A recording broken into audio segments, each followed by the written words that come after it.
Olá, tudo bem? Sou o professor Celso Panhan e hoje nós vamos falar sobre o humanismo, particularmente sobre o escritor Gil Vicente, que era um dramaturgo, né? Quer dizer, um escritor de peças de teatro. Vamos lá então. Bom, então aqui três imagens, né, do Gil Vicente, né, um bico de pena aqui, né, um desenho, aqui uma escultura, na verdade uma estátua, né, mais do que escultura. O Gil Vicente é o iniciador do teatro em Portugal.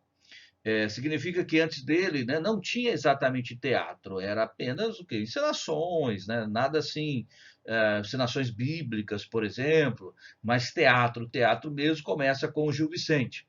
E ele ficou célebre ao escrever e encenar, ele mesmo encenou, um auto para comemorar o nascimento do filho do rei Dom Manuel I. Né? Lembra do Dom Manuel? Dom Manuel é aquele mesmo que recebeu a carta do Pero Vaz de Caminha, falando sobre a descoberta aqui do Brasil e tudo mais, não é? E aí nasceu o filho do rei Dom Manuel, quer dizer, um deles, né? Mas particularmente então o Dom João, que viria a ser o próximo rei de Portugal, e da Dona Maria de Aragão. Né? Então é o Dom João III.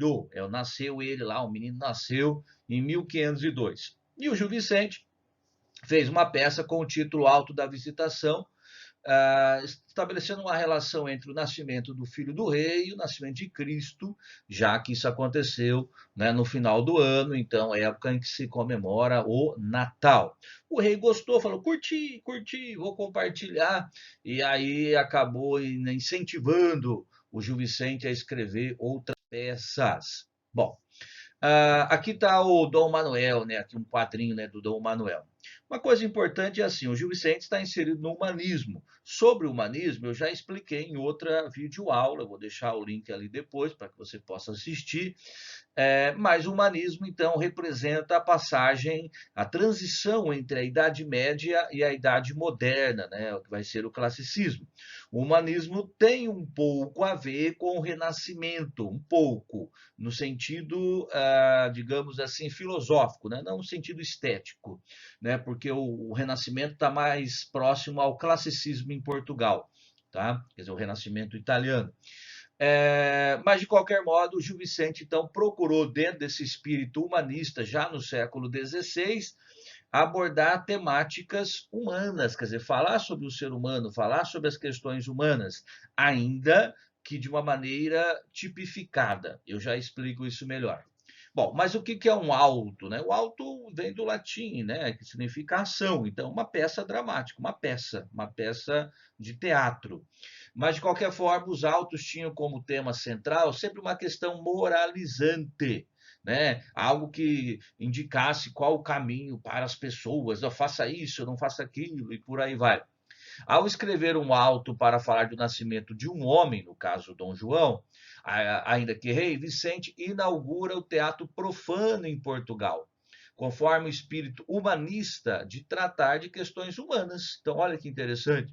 Mesmo quando eu falasse de assuntos religiosos. Então, ele faz uma relação entre a religião, né, o cristianismo, mas para falar, né, essa relação com o filho do rei, mas para falar sobre a questão humana, sem a mesma profundidade de um Shakespeare, é verdade, né? Mas, de qualquer forma, Gil Vicente é um dramaturgo importante, né, da cultura portuguesa.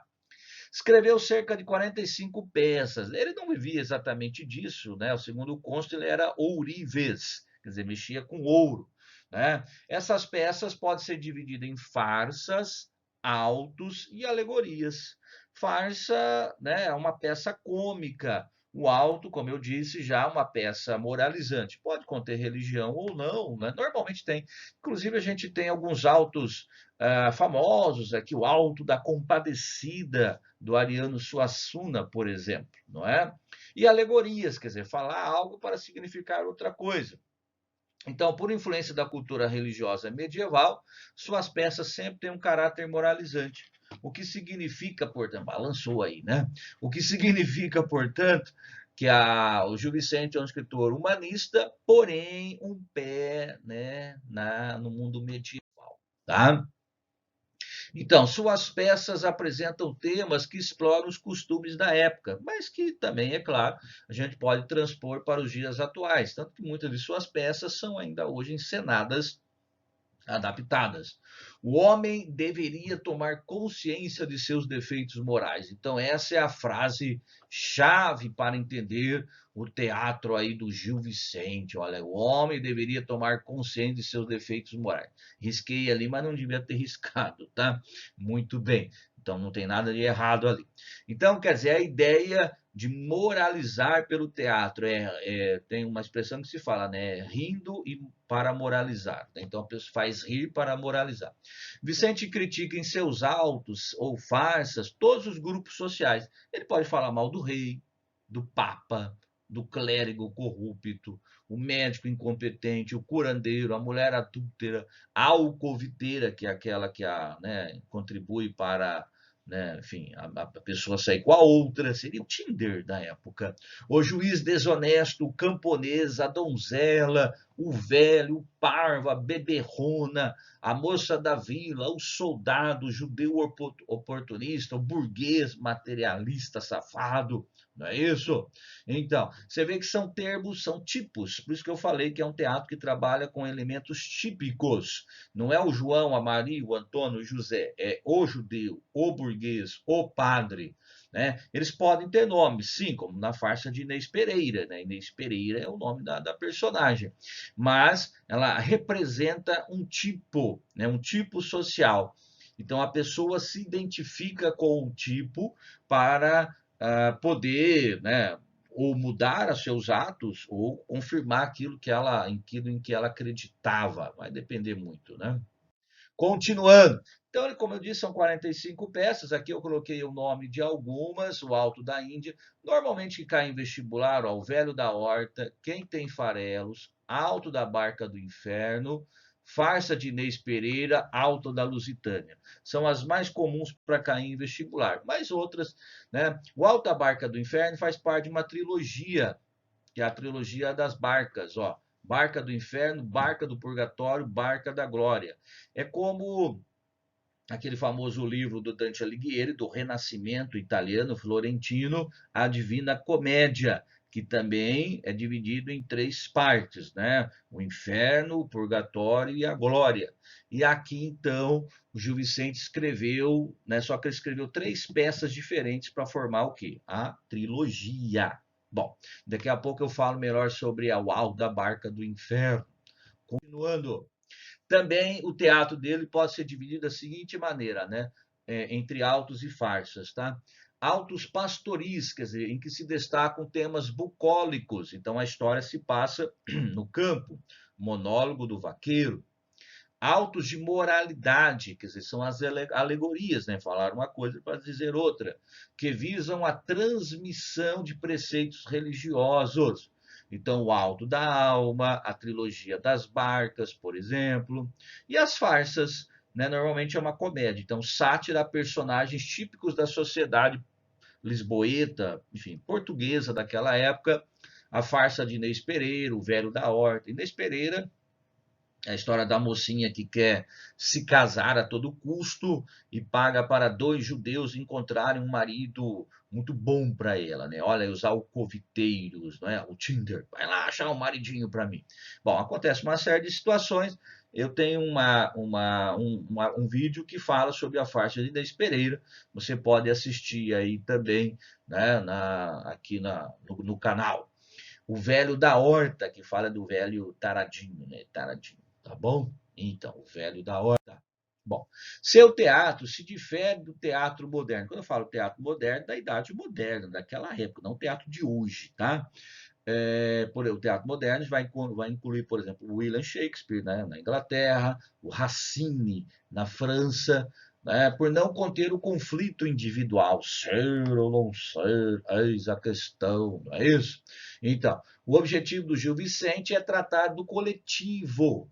Né? Embora ele possa falar do indivíduo, a ideia é que esse indivíduo, esse tipo social, represente a coletividade, como eu já expliquei, o padre, a alcoviteira, enfim, assim por diante, né? O Velho da Horta, Então, a mulher, mulher brava, alcoviteiro, cavaleiro, etc.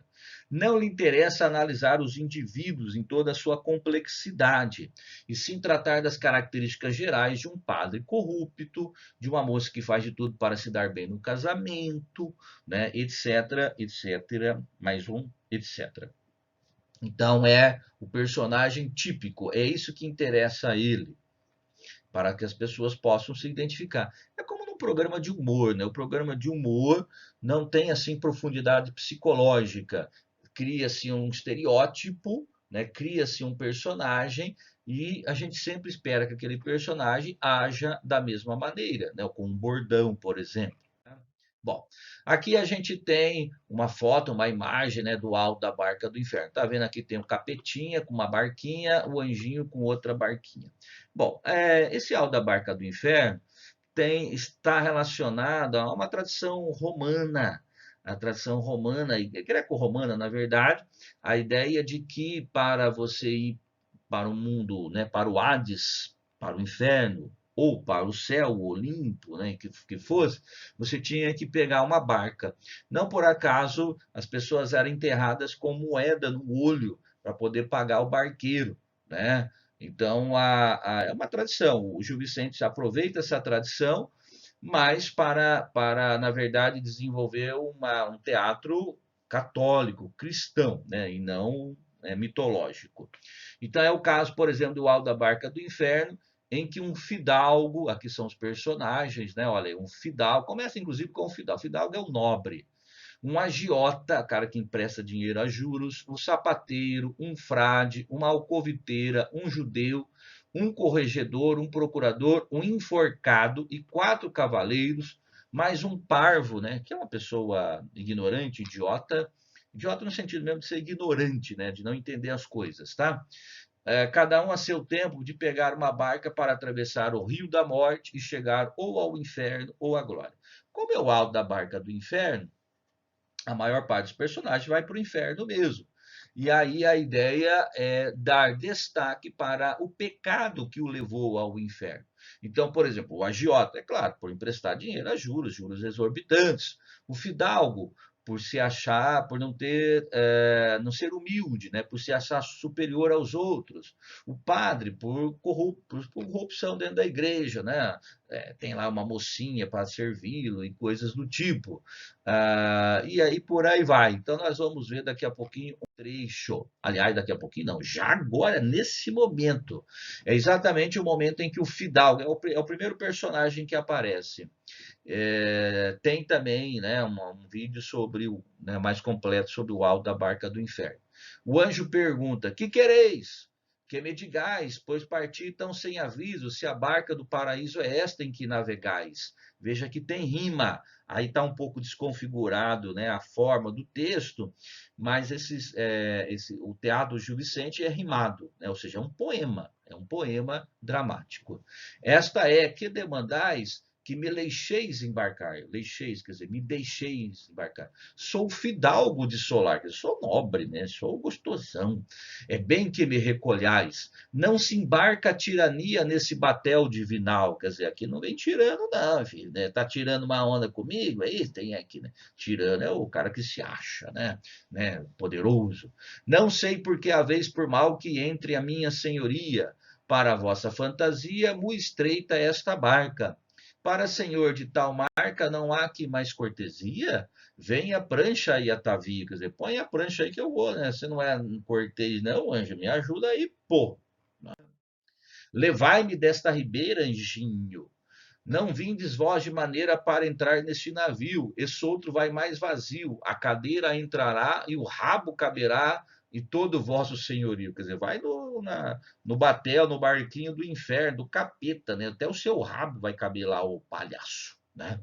Ireis lá mais espaçoso, vós e vossa senhoria, cuidando na tirania do pobre povo queixoso. Olha aí, né? Então não era humilde com as pessoas, com o povão, né? Os pobres.